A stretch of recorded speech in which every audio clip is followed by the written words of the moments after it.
America Iran దేశాల మధ్య కాల్పుల విరమణ ఒప్పందం ముగిసిందన్న డొనాల్డ్ ట్రంప్ ప్రకటనతో ప్రపంచవ్యాప్తంగా తీవ్ర కలకలం రేగింది.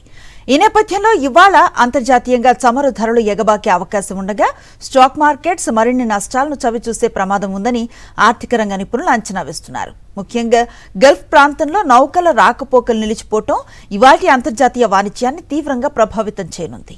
అమెరికా ఇరాన్ ప్రతీకార దాడుల ప్రభావం ఇవాళ అంతర్జాతీయ మార్కెట్లపై స్పష్టంగా కనిపించబోతోంది. నిన్న అర్ధరాత్రి ఇరు దేశాలు పరస్పరం వందలాది సైనిక స్థావరాలపై క్షిపణులతో విరుచుకుపడడంతో పర్షియన్ గల్ఫ్ ప్రాంతంలో ఉద్రిక్తత గరిష్ట స్థాయికి చేరింది. దీనివల్ల ఇవాళ ఉదయం నుంచే అంతర్జాతీయ మార్కెట్లో ముడి చమురు ధరలు బ్యారెల్కు $80 మార్కును దాటి దూసుకుపోతున్నాయి. హార్ముజ్ జలసంధి గుండా చమురు రవాణా పూర్తిగా స్తంభించిపోవడంతో ఇంధన సరఫరాపై ఆధారపడే ఆసియా, యూరప్ దేశాల్లో ఒత్తిడి మరింత పెరగనుంది. మరోవైపు అంతర్జాతీయ స్టాక్ మార్కెట్లలో ఇవాళ కూడా అమ్మకాల ఒత్తిడి కొనసాగే అవకాశముందని విశ్లేషకులు భావిస్తున్నారు.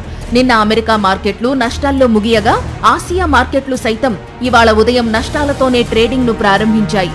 IMF తన తాజా నివేదికలో ప్రపంచ వృద్ధి రేటు అంచనాలను 3% తగ్గించడం, ద్రవ్యోల్బణం 4.7% పెరుగుతుందని హెచ్చరించడం ఇన్వెస్టర్ల సెంటిమెంట్ ను దెబ్బతీసింది.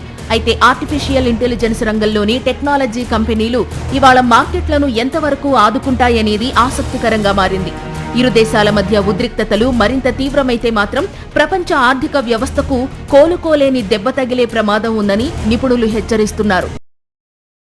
మరిన్ని అప్డేట్స్ కోసం ఛానల్ ను సబ్స్క్రైబ్ చేయండి. నోటిఫికేషన్స్ కోసం బెల్ ఐకాన్ పై క్లిక్ చేయండి.